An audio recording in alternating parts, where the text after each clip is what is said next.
name is John Koeshall from the Through the Fire training organization. We're here at my gym in Tyler, Texas called the Metal Shop. Today we're going to be talking about a Filipino weapons drill called 5-count Sumbrada. I'm just going to talk to you a little bit about how to do this drill, some things that you can do with it to make it more interesting, to make it more alive and dynamic, and why this drill is going to help you in your training in all aspects of your training, from empty hands to weapons to ground training to asymmetrical or symmetrical practice with different weapon types. This drill is a fantastic format, and I just want to give you some ideas to play with. So today we'll be learning the base pattern, the way we teach it, and then I'll teach you 3 other variations that you can do to spice it up a little bit and just involve you being spontaneous in the pattern. And then in future segments we'll be talking about how to add things that will make it much more spontaneous for your partner to respond to it.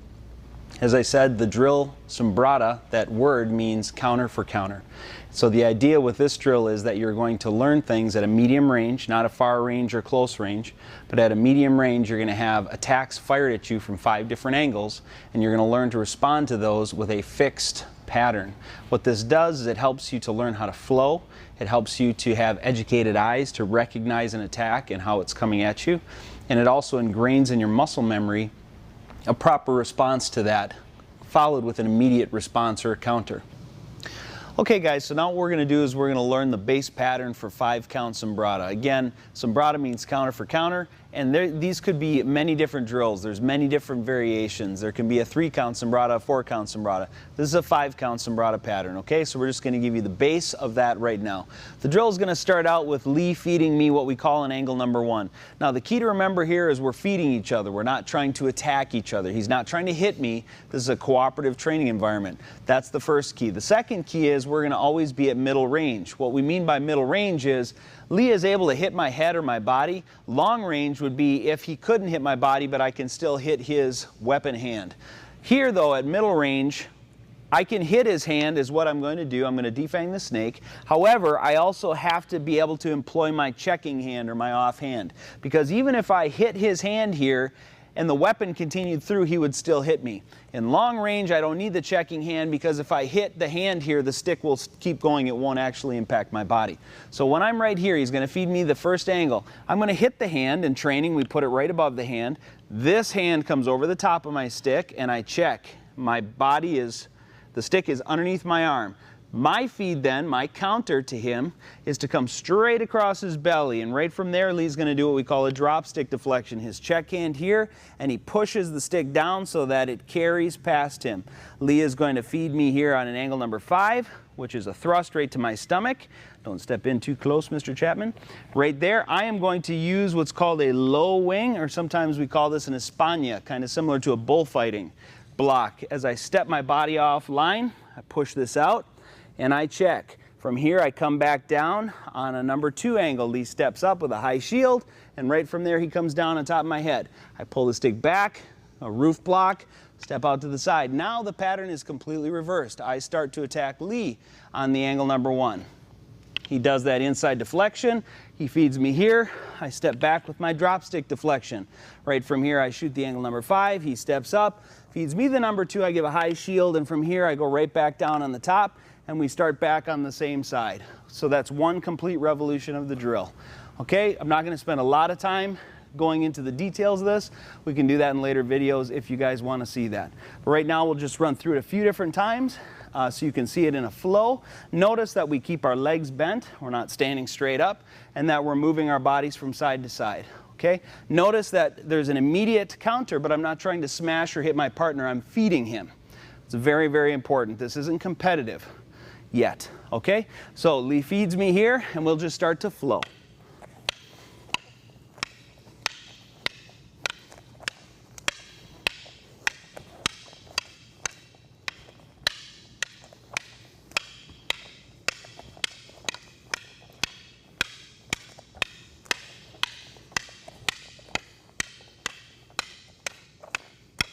And break.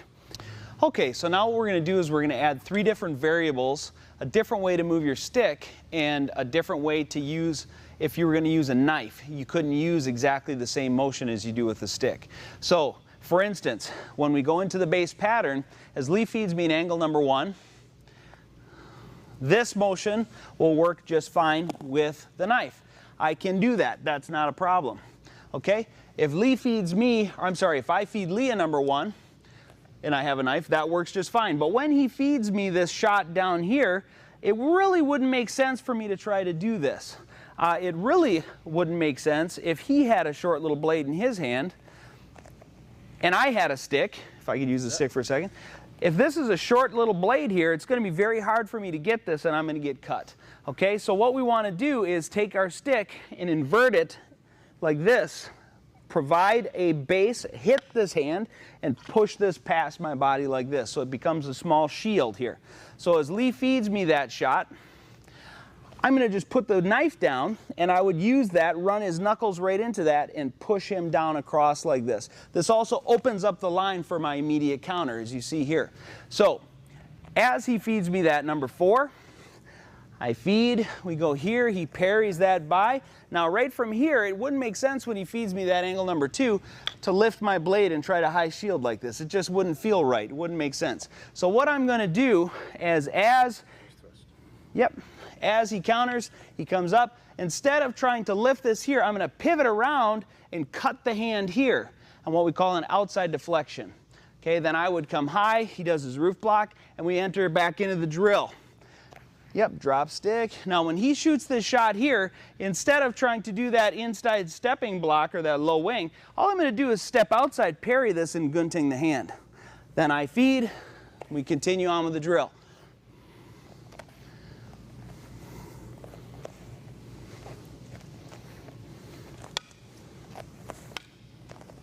Okay, now we'll do the exact same thing with the stick instead of the knife. So I want you to intersperse those 3 different blocks with the original 3. So you'll notice Lee will be doing the original ones that we showed you. I'll intersperse the other 3. So he feeds me here number 1. I do an inside deflection. He does the drop stick. I'm going to do the gunting motion. Yep. Feeds. I do that low wing. I do the outside deflection, gunting.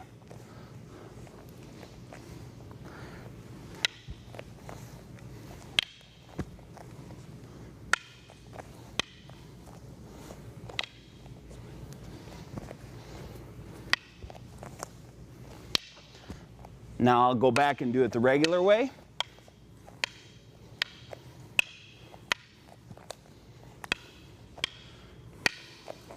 Modified. Just like that. So now that you've seen the base pattern and you've also seen 3 separate ways that you can respond to those 3 attacks that I showed you, again, those 3 ways were there because sometimes it doesn't make sense to respond with a stick the way you should respond with a knife or vice versa. So in the base pattern that we taught you, when you use the drop stick deflection, the high shield, and that España block or that low wing, that doesn't make sense when you're using a small blade, as you saw, we demonstrated. So we put those other 3 responses in there. But use this pattern, start to understand it, and spend as much time as you need to, and that should be hours and hours and hours, hundreds of hours doing this drill. You'll start to become very familiar with it, and you'll find that it'll start to flow better and more easily for you. And that is your muscle memory starting to be developed, and that's exactly what we want to do. In the next video, what we're going to be doing is talking about adding in some variables that will make you need to respond in a different way. This time we put in 3 different variables that you can do that doesn't cause your partner to respond any differently. The next video is going to show you things that you can do that will force your partner to respond more spontaneously, which amps up the intention quite a bit. So again, my name is John Koeshall, through the Fire Training Organization here at my gym, the Metal Shop in Tyler, Texas. See you again soon.